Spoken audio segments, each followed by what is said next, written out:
سلام عليكم. جدول ترتيب الدوري السعودي للمحترفين. مركز لأول الاتحاد برصيد 9 نقاط. مركز الثاني الأهلي برصيد 9 نقاط. مركز الثالث الهلال برصيد 7 نقاط. مركز الرابع الاتفاق برصيد 7 نقاط. مركز الخامس التعاون برصيد 7 نقاط. مركز السادس الوحدة برصيد 6 نقاط. مركز السابع الفيحاء برصيد 5 نقاط. مركز الثامن الفتح برصيد 4 نقاط. مركز التاسع الرياض برصيد 4 نقاط. مركز العاشر النصر برصيد 3 نقاط.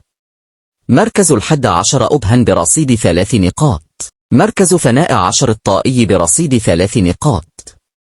مركز 13 ضمك برصيد نقطتين.